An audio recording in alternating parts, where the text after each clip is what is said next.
রাজ্যের মহিলাদের জন্য বড় সুখবর। আগামীকাল অর্থাৎ 27 মে 2026 দুপুরের পর থেকেই শুরু হতে চলেছে অন্নপূর্ণা ভান্ডার প্রকল্পের নতুন আবেদন প্রক্রিয়া।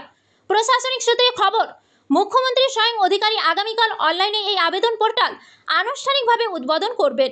এই প্রকল্পের আওতায় রাজ্যের যোগ্য মহিলাদের প্রতি মাসে 3000 টাকা করে সরাসরি ব্যাংক অ্যাকাউন্টে ডিবিটির মাধ্যমে পাঠানো হবে।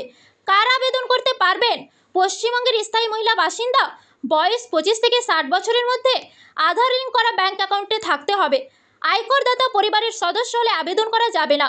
তবে আবেদন শুরুর আগে সরকারিভাবে সতর্ক করা হয়েছে, কোনো ভুয়ো লিঙ্ক বা ফেক ওয়েবসাইটে আবেদন করবেন না। শুধুমাত্র সরকারি পোর্টালে আবেদন করার পরামর্শ দেওয়া হয়েছে। এবং লক্ষ্মীর ভান্ডারকে অন্নপূর্ণা যোজনায় কনভার্ট করার কাজ শুরু করা। আগামীকাল বিকেলে নবান্ন থেকে আমি এবং সংশ্লিষ্ট দপ্তরের মাননীয় মন্ত্রী, সিএস, এফএস এবং অন্য আধিকারিকদের উপস্থিতিতে অগ্নিমিত্রা পাল এবং আমি একটি ফর্ম পাবলিশ করব, যেই ফর্ম অন্নপূর্ণা যোজনায় ফিল আপ করতে হবে। এবং আমরা কালকেই বিস্তারিত বলবো, কারণ এনরোলমেন্ট যখন যত তাড়াতাড়ি করবেন তত বেনিফিট আমরা দিতে পারবো। আমাদের অন্নপূর্ণা যোজনার প্রক্রিয়াটা শুরু হয়ে যাবে কাল থেকে। যেমন যেমন ফর্ম ফিল আপ হবে তেমন তেমন 3000 টাকা ট্রান্সফারও শুরু হয়ে যাবে।